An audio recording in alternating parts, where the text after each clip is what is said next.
Welkom by NHKA se daaglikse manna.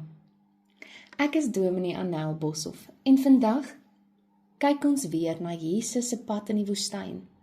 Spesifiek kyk ons na die derde versoeking.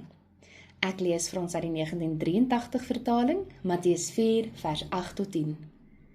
Die duiwel het hom weer op 'n baie hoë berg geneem en al die koninkryke van die wêreld en hulle pragt aan hom gewys en gesê: Dit alles sal ek aan u gee as u val en my aanbid. Toe sê Jesus vir hom: Gaan weg, Satan, want daar staan geskrywe: Die Here jou God moet jy aanbid en hom alleen dien.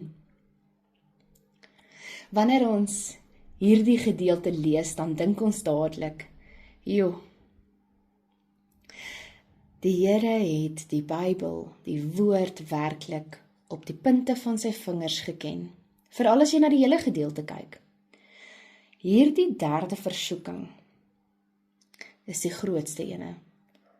Die duiwel beloof al die mag, rykdom en eer van die wêreld. Onthou die duiwel ook die versoeker of Satan.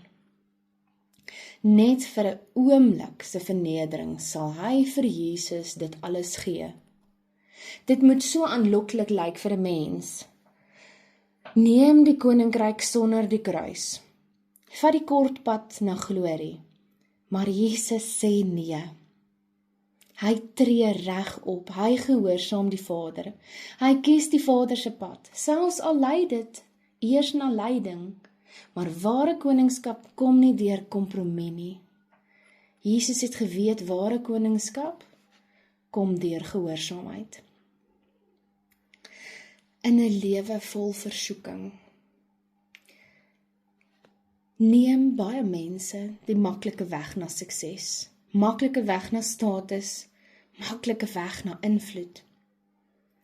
Hulle buig net 'n bietjie vir die wêreld se waardes, dan kry hulle alles. Doen jy dit? Lydingstyd herinner ons, die koninkryk kom nie deur magsvertoon nie, maar deur diens en opoffering.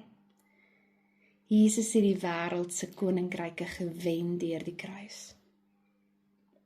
Watter koninkryke lok jou met kort paaie? Kies tog vandag en elke dag die Here alleen. Kies om God te dien. Kom ons bid saam. Here Jesus, dankie dat U die versoeking weerstaan het, vir mag en vir glorie. Bewaar tog elke een teen die lokval van kortpaaie en kompromie. Help ons om U alleen te aanbid en te dien, selfs wanneer die pad te swaar lyk. Amen.